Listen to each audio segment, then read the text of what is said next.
Eh bien, chers collègues, chers amis, ce congrès ACR 2015, San Francisco s'achève et je vous présente le immédiat de synthèse qui se concentre sur les biomédicaments de la polyarthrite rhumatoïde non anti-TNF-alpha, donc quelques études mises en avant sur le rituximab, l'abatacept et le tocilizumab.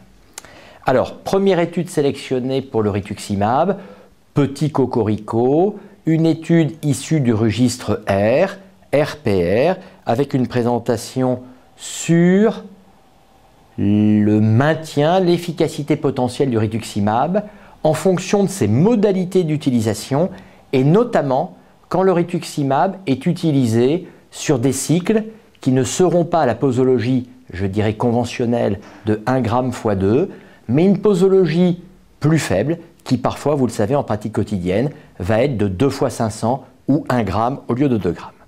Donc l'effectif du registre français est important, près de 2000 patients. Les auteurs ont individualisé les malades du groupe A. C'est ceux qui ont eu des cycles à chaque fois à 2 fois 1 g. Le groupe B, c'est ceux qui ont eu un premier cycle à 2 fois 1 g et qui ensuite ont fait l'objet d'un traitement à dose plus faible, le plus souvent des cycles avec répétition à 1 g.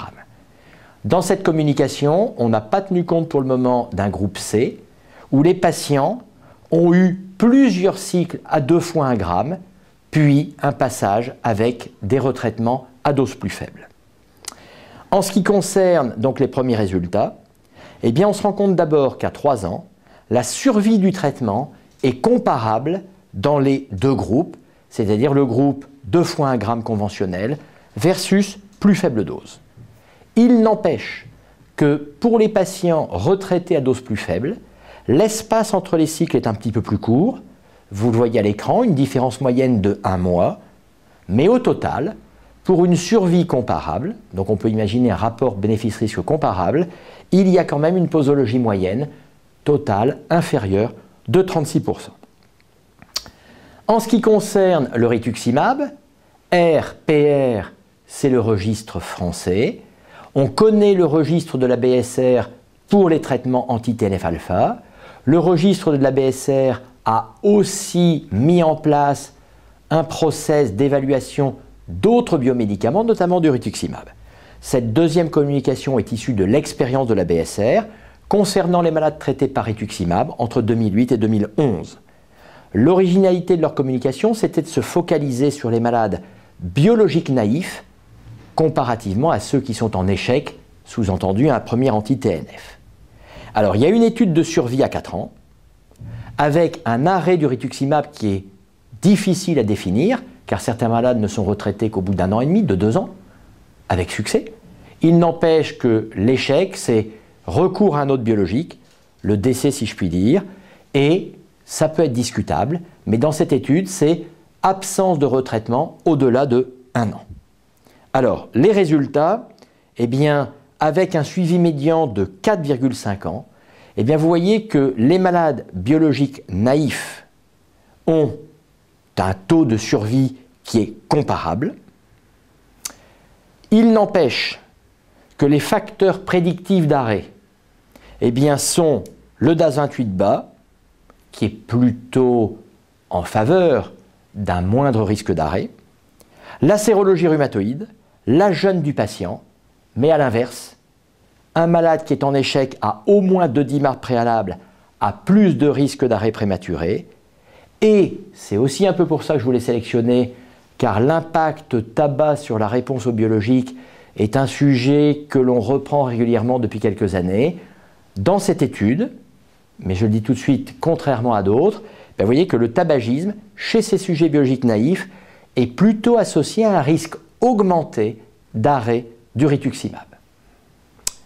La troisième communication, j'ai gardé le sujet. Vous allez comprendre rapidement pourquoi plus le sujet que les résultats. Le rituximab, depuis quelques années, on a tous mémorisé que dans les facteurs prédictifs de réponse, il y avait la positivité des auto-anticorps, facteurs rhumatoïdes et ou ACPA. Et donc, en pratique quotidienne, devant une polyarthrite séronégative, le rituximab sera, entre guillemets, peut-être moins indiqué, alors que ça peut marcher et que les études montrent que le rituximab reste statistiquement efficace chez les sujets séronégatifs et bien sûr à l'échelon individuel. Donc l'idée, c'était d'affiner les répondeurs au rituximab chez des malades qui ont une polyarthrite séronégative. Le but, c'était de reprendre les études pivots du développement du rituximab et de faire une étude unie, multivariée, pour évaluer ces facteurs prédictifs de réponse. Alors au total, il y aurait 376 patients double séronégatifs, mais la communication qui a été faite est une communication, on va dire, intérimaire, qui repose sur 2 études, Sereine et Image, et donc un effectif de 88 patients sur un total de 376. Il n'empêche qu'à ce stade, et uniquement en univarié, on voit qu'il y a quand même déjà quelques critères qui ressortent. Le poids, et le poids est un autre sujet d'actualité sur réponse aux biomédicaments en fonction du poids.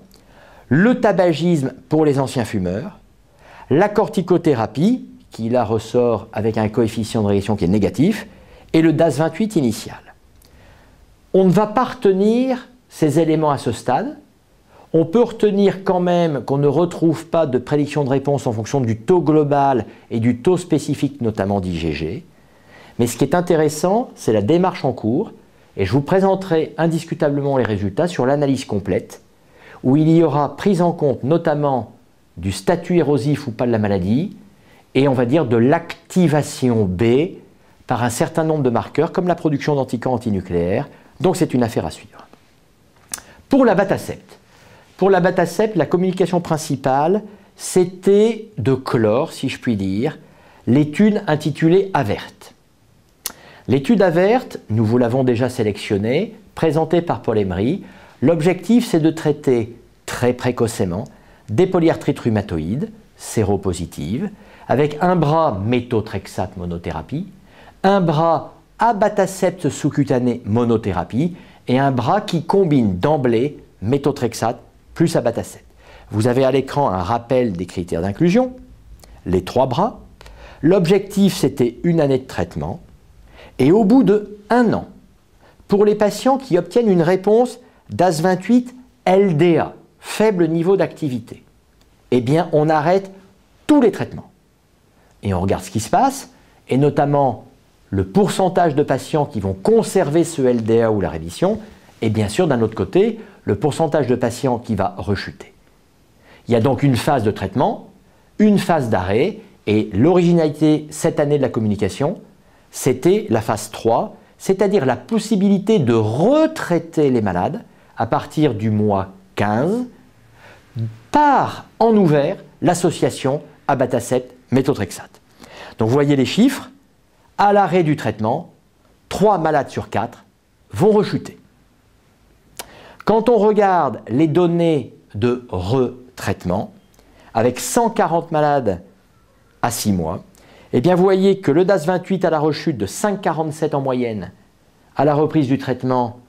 6 mois plus tard, on est à 2,43. Le HAQ-DI s'améliore et on récupère 2 patients sur 3 en rémission. Autrement dit, la reprise du traitement, bien sûr, n'obère pas l'efficacité initiale. Sur cette 3e période, il faut aussi retenir que la tolérance est excellente. On savait déjà que les épisodes infectieux graves surviennent plutôt sur les 3 à 6 premiers mois d'initiation d'un biologique. Alors c'est clairement illustré dans cette étude, la sélection se faisant au fil des mois, puisque vous voyez que sur le premier semestre de traitement actif, on avait une fréquence d'infection globale de 110, ça n'est pas que les infections sévères, pour 100 patients année. Sur le 2e semestre, on est à 72. Sur la période d'arrêt, alors là on n'est plus qu'à 8,9 pour 100 patients année. Et sur la période de retraitement, on est à 16. Alors, dans cette étude AVERT, dont l'objectif était de traiter très tôt, j'y glisse la petite communication où ils ont analysé les résultats selon la durée d'évolution des symptômes. C'est-à-dire moins de 3 mois, 3 à 6 mois ou plus de 6 mois d'évolution, puisque dans les critères d'inclusion, on pouvait aller jusqu'à 2 ans. Les schémas valant mieux qu'un long discours, qu'est-ce qui s'affiche à votre écran? Donc ce qui s'affiche, c'est l'efficacité à l'initiation du métho, adamono ou la combinaison des deux, et bien sûr, à l'arrêt du traitement à 1 an, la perte de la réponse chez le nombre de patients. Ben, vous voyez sur la première figure que le bras combinaison marche vite et plus vite que les deux bras monothérapie.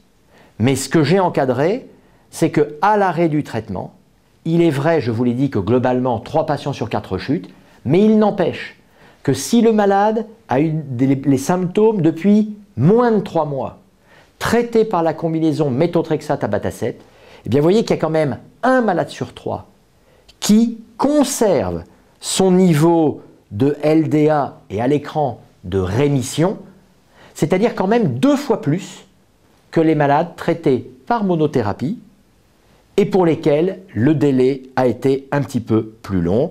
Donc vous avez la rémission d'AS d'un côté et vous avez de l'autre côté les risques d'arrêt.